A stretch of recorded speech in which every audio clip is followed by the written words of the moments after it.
course. I thought I wouldn't share this, but I'm going to share it anyway. And you top this. So we're going on. There's a lot of nudity in this film that I'm doing ADR for. Panting. I panted for 9,000 women. And can you do it differently? Oh yeah, right. How many ways do you pant? Or I don't know. Or say, oh yes, more.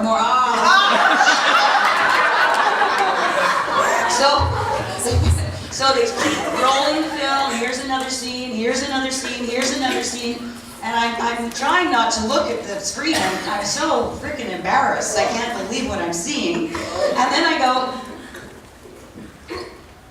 who is that? Oh no. Who is that? That's Lucy. It was a friend of mine from theater school.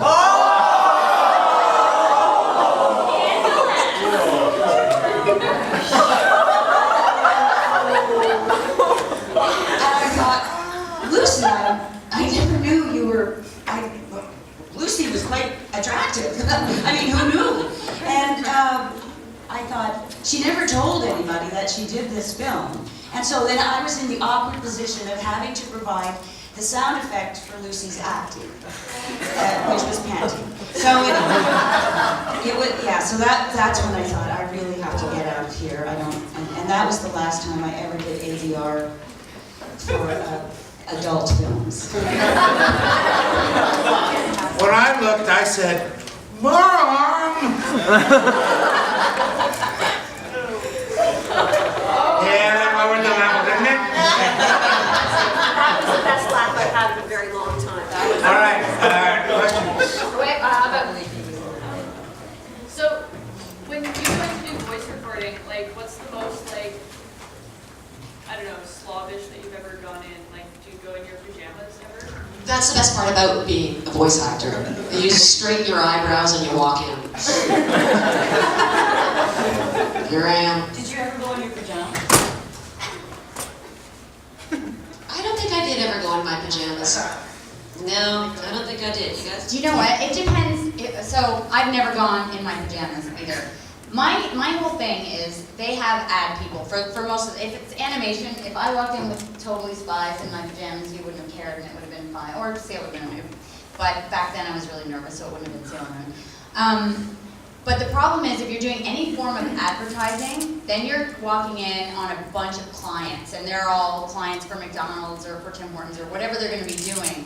So I don't think I've ever seen any actor walking in their pajamas because they're still trying to make a good impression, and if you did that, then they'd probably say, well, I don't want to represent you. So even though no one can see you, it's a very tense kind of situation sometimes. So I don't think anybody's. No, I'll tell you, I hear the stories, and it's kind of the catchphrase of the voice works great. Yeah, voice works great. You don't have to look your best. Let me tell you though, many of you are aspiring. Do look your best for a couple of reasons. One, when you look good, you got to look in the mirror. When you look good, you feel good. When you feel good, you perform well. There's no question about it that your attitude and your overall presence aids in your performance, be it on camera or voice work. And as well, because I do casting, when I see someone come in who's got last night's chicken wing grease on their t-shirt, in 6 days growth, and obviously just fell out of bed, and still carrying the coffee into the audition room, or someone who is, if a girl came in and was just unkempt, because I don't want it isn't just guys. I look at that person and say, that person doesn't care about him or herself. They don't care about how they look. Well, if they don't care about how they look, which is all they've got that is really theirs, how are they going to deal with my product, if you will, my show that I'm putting together? I want people that care about their own person, because I know they'll care about my script, or the script that I'm working on. And I think it's really, really important. You can go in jeans, and if you've got piercings and tattoos, that's great. But you know what? Come in clean, with a smile, and come in looking like you're ready to work. It's really, really important. half joking, half serious, but Which half? both halves. What if it, like, a little bit of a messy look to you kind of helped you get into your character? Like if your character was a messy person, like I'm not saying On that's camera, chicken. it'll work on camera. No, it will work on camera. I mean, if you're going in for a street bum, and you go in with, some grubby clothes and the 6 days growth and, right, and a cigarette hanging out of your mouth and don't brush your teeth for a week. Well, you're gonna look the part, and it's gonna let them envision you doing the role. For voice work, no. It really depends also. Some directors are strange that way. I was denied an audition for a part as a mom because they wanted the mom to be around in her 20s, maybe her late 20s, and a mother, and a really nice, so a young mother. And well, I was in my 40s. And I'm like, whoa, yeah, but that's the character. I can play a younger mother. And no, we're only going to audition women that are in their 20s that are mothers, and they have to be mothers. And I'm like, good luck with that. Because in the voice industry, there's not a lot of moms. This was for a voice? This was for a cartoon. I get that all the time. I get that all the time. They only want to see people who really are the part. It's the new trend, especially Which is now, hilarious, because I'm 40 real and I don't people. sound 40, so I never, ever, I wouldn't play, like it's really hard for me to go in and play a mom, even though I really am a mom and I'm 40 years old, but because my voice is younger, so that's just crazy. I know, it's That crazy. is crazy. And then you go, I don't want to do it then. Yeah. You're crazy. Yeah. No. Yes, I do. As voice actors, what do you guys think is something that you would want to see change in the industry to make it smoother for yourself and for your craft, and just introduce more creativity and more control on your part? Very good question. Where do we start?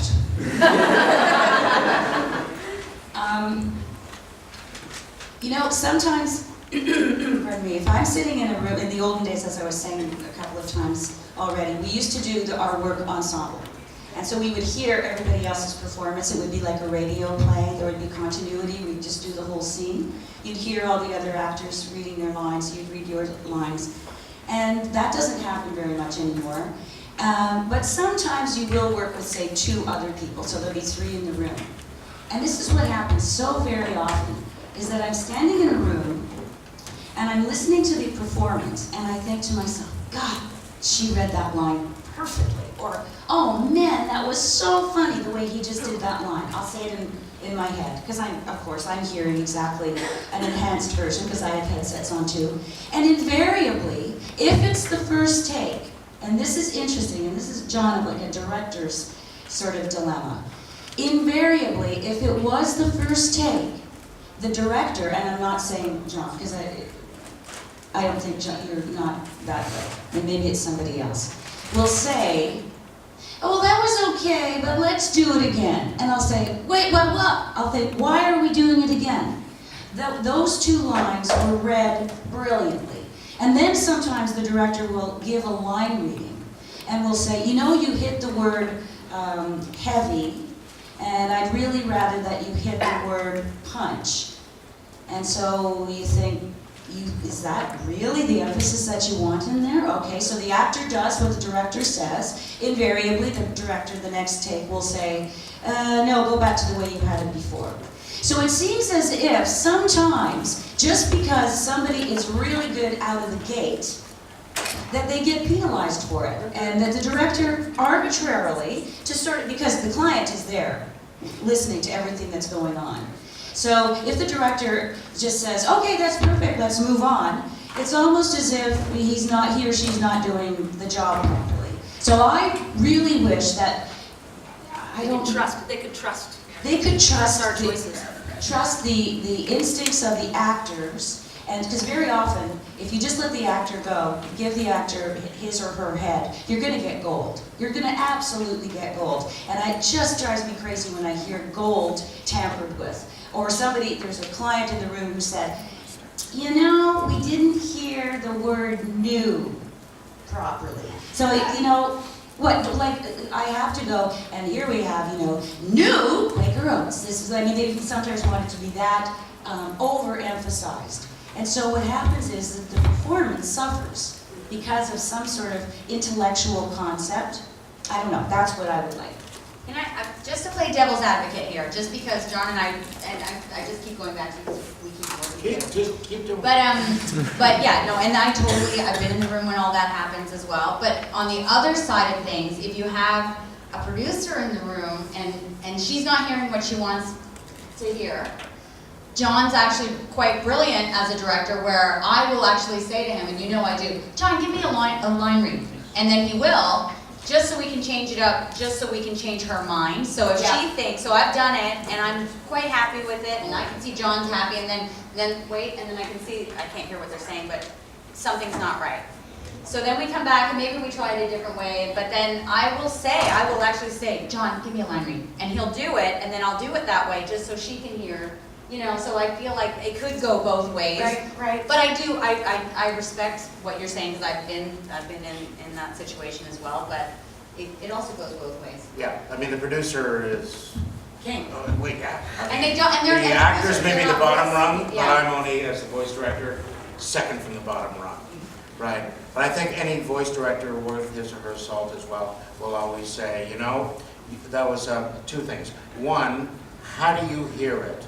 If you're really stuck in a particular read, I'm going to submit it as an alternate. Because, hey, I'm a human being, I'm wrong.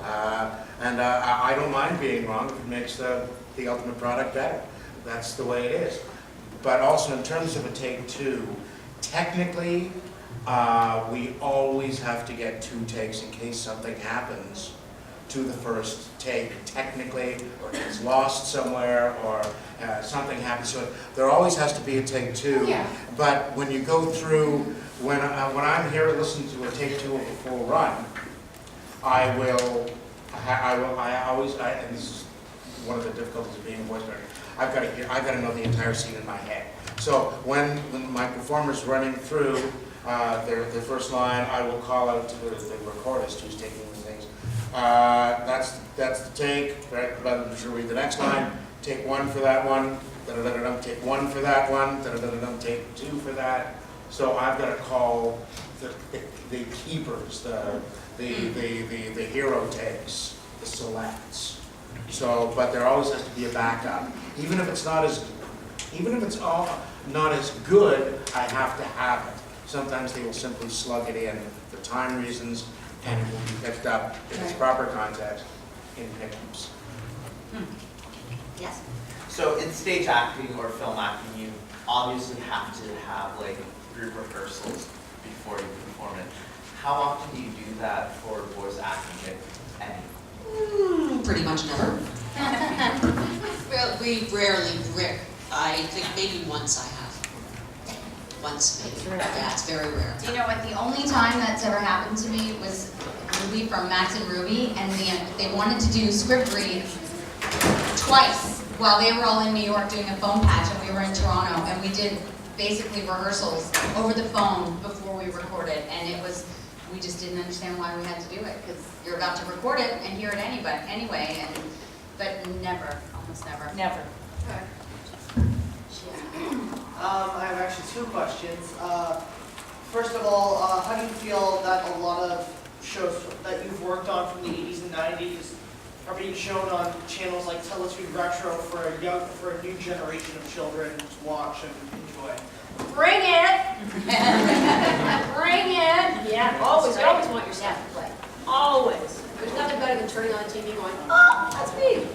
And then those things, I think those shows will always run on Teletoon Retro, as opposed to a lot of new material being done today, which will never make it to Teletoon Retro, because it's very topical, or it's very political, or it's very contextual to today's day and age. But a lot of the stuff running are the things that are virtually timeless, that aren't overly heavy. You get Care Bears, and you'll get Strawberry Shortcake, and you'll get Tintin will run, and all those ones that, there you go. Right, and Sailor Moon will run, because I've never there's seen not, Teletoon Retro. you won't? I Oh, I think it's a rights issue. Yeah. That's the Legal thing. issues. And Yeah. it's interesting because when they do play, it gets into a different set of residuals, we get checks for $23. I got a check for $7.11 for an entire series, 2 weeks So ago. you're like, yay, my son is playing again, I'm gonna get $7. Who wants a cup of coffee? With the savings, they could probably buy a house. Yeah, yeah. Maybe, They probably maybe. will. And then,